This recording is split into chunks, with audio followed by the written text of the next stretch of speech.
Oxford Public School welcomes you. Myself, Sandeep Nehra. Tomorrow we are study about deputy speaker of Lok Sabha. तो कल हमने speaker के बारे में पढ़ा था, अब है डिप्टी स्पीकर. तो जिस तरह से वाइस प्रिंसिपल और प्रिंसिपल स्कूल्स में होते हैं, प्रिंसिपल्स के बाद जो डेजिग्नेशन दी जाती है वाइस प्रिंसिपल को दी जाती है और उनके एब्सेंस में जो सारा का सारा काम वाइस प्रिंसिपल करता है, उसी तरह से क्या है स्पीकर की एब्सेंस के अंदर क्या है जो पूरा का पूरा काम होता है लोकसभा का, जो उनको प्रेसिडिंग करने का, वो सारा का सारा काम किसका होता है, डिप्टी स्पीकर का होता है. तो vice presiding officer of the Lok Sabha, they act as the presiding officer in case of leave absence, case of death and illness of the speaker of the Lok Sabha. तो हमारे कॉन्स्टिट्यूशन में ये लिखा गया है कि लोकसभा का स्पीकर अगर बीमार हो जाए, उसकी डेथ हो जाए, किसी तरह से वो अब्सेंस हो, किसी तरह से वो लीव पर चला जाए, तो उसके सारी की सारी जो प्रेसिडिंग का कार्य है, जो काम है, वर्क है, वो सारा का सारा कौन करेगा, डिप्टी स्पीकर करेगा. और इंडिया के अंदर क्या है, एक रूल बनाया गया है कि स्पीकर कहाँ का होता है, रूलिंग पार्टी का होता है, और डिप्टी स्पीकर क्या होता है, ओपोजिशन पार्टी का इलेक्ट किया जाता है. वैसे इसका इलेक्शन और लोकसभा के जो मेंबर होते हैं उनके द्वारा किया जाता है. 50% जिसको वोट देते हैं +1, वो क्या है, लोकसभा का स्पीकर और डिप्टी स्पीकर. यानी सेम प्रोसेस है जो आपने स्पीकर के अंदर टीच करवाया गया था, जो पढ़ाया गया था आपको, वही सेम है. इलेक्शन प्रोसेस भी वही है, टर्नर भी वही है, क्वालिफिकेशन भी वही है, कोई चेंज नहीं है. टर्नर वही 5 ईयर का है. और फर्स्ट सेशन लोकसभा का जब फर्स्ट सेशन होता है नई का, तो उसके अंदर क्या है, इसको इलेक्ट किया जाता है. क्वालिफिकेशन मेंबर ऑफ लोकसभा वही क्या है, मेंबर ऑफ लोकसभा की जो होती है 25 ईयर्स होना चाहिए, इंडिया का सिटीजन होना चाहिए, उसको किसी पागल है जिस तरह की कोई डिजीज नहीं होनी चाहिए, किसी तरह के बैंकरप्ट में या अन्य किसी के अंदर उसका नाम नहीं होना चाहिए, 10 ईयर से ज़्यादा उसको क्या है किसी के अंदर पुनिशमेंट ना मिली हो जेल की.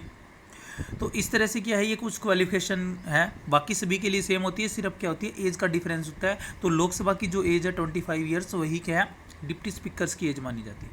Power of function, power of function जो स्पीकर के होते हैं वही डिप्टी स्पीकर के होते हैं जब वह स्पीकर के रूप में काम करता है, नहीं तो उसको ना कोई पावर्स दी गई है ना कोई और दिया. In case the absence of the speaker, the deputy speaker presents over the session of the Lok Sabha.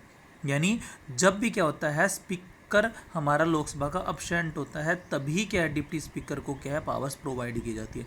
और वो सारी की सारी पावर्स और फंक्शंस वही होते हैं जो किसके होते हैं, लोकसभा स्पीकर के होते हैं, जो आपको कल करवाए गए थे. जैसे कि क्या है, जो लोकसभा की जो सेशन चल रहा है उसके अंदर डिसिप्लिन बनाए रखना, क्वेश्चनिंग के लिए करना, बिल फाइनेंशियल बिल है या नहीं है वो करना.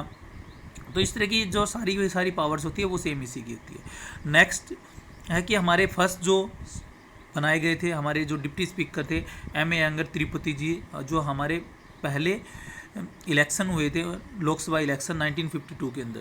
तो ये क्वेश्चन कई बार पूछा जाता है कि first election of Lok Sabha India के अंदर कब हुए थे. तो ज़्यादातर बच्चे क्या करते हैं 1947 में इंडिया फ्रीडम हुआ तो 47 लिख देते हैं, लेकिन हमारे जो इलेक्शन हुए थे वो क्या है, वो फर्स्ट इलेक्शन जो हुए थे जनरल इलेक्शन वो 1952 के अंदर हुए थे लोकसभा के लिए.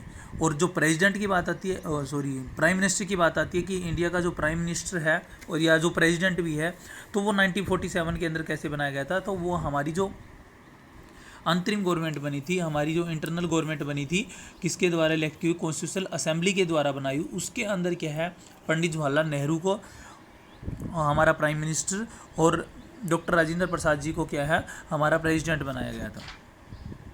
नेक्स्ट, और अब अगर आपसे क्या है अब पूछा जाए एट प्रेजेंट क्या है हमारे लोकसभा के जो है वो डिप्टी स्पीकर कौन है, तो ये वेकेंट है, क्योंकि जो एट ए टाइम है जो हमारे पास ओपोजिशन पार्टी है ही नहीं. क्योंकि ओपोजिशन पार्टी बनने के लिए एक रूल होता है कि उसको कम से कम क्या 10% सीट्स मिलनी चाहिए. तो 55 सीट्स किसी भी ओपोजिशन पार्टी के अंदर पास नहीं है. तो इसलिए क्या है ये जो डिप्टी स्पीकर का जो पद रखा गया है वो क्या है बिल्कुल खाली है. नेक्स्ट है पार्लियामेंट्री सेक्रेटरी, यानी संसदीय सचिव. संसदीय सचिव कोई मिनिस्टर नहीं होते, ये सिर्फ मिनिस्टर की हेल्प के लिए, जो हमारे कैबिनेट मिनिस्टर होते हैं जैसे कि होम मिनिस्ट्री है, प्राइम मिनिस्टर है, या जितने भी रेलवे मिनिस्टर हैं, उनकी हेल्प के लिए क्या पार्लियामेंट्री सेक्रेटरी क्या है बनाए जाते हैं. तो ये पार्लियामेंट्री सेक्रेटरी क्या है, ये जो मिनिस्टर होते हैं, या वैसे ये पावर दी गई है हमारे प्राइम मिनिस्टर को दी गई है. प्राइम मिनिस्टर क्या पार्लियामेंट्री सेक्रेटरी को क्या अपॉइंटमेंट करता है या नॉमिनेट करता है. तो वो मिनिस्टर्स होते हैं जिस जिस डिपार्टमेंट के होते हैं वो अपने अपने क्या है पार्लियामेंट्री सेक्रेटरी को क्या है इलेक्ट करवाते हैं। तो अभी हमारे पीएमओ ऑफिस में यानी प्रधानमंत्री का जो स्पेशल सेक्रेटरी है वो अनिल कुमार गुप्ता जी है, और इनकी जो सैलरी होती है वो लगभग 2.5 लाख रुपीज़, मतलब 2,50,000 रुपीज़ प्लस अलाउंसेज, जितने भी अलाउंसेज के लोकसभा मेंबर्स को मिलते हैं वो अलाउंसेज सारे के सारे इनको मिलते हैं। और डिप्टी स्पीकर की जो सैलरी होती है, अगर वो अपना कोई काम नहीं कर रहा स्पीकर के पद के ऊपर, यानी अब्सेंस नहीं है, तो वो उसको क्या है जो लोकसभा मेंबर्स की जो अलाउंसेज और सैलरी जो होती है वही मिलती है, और जब वह स्पीकर्स के रूप में काम करता है तो जो स्पीकर्स की होती है वही मिलती है। Okay, thank you.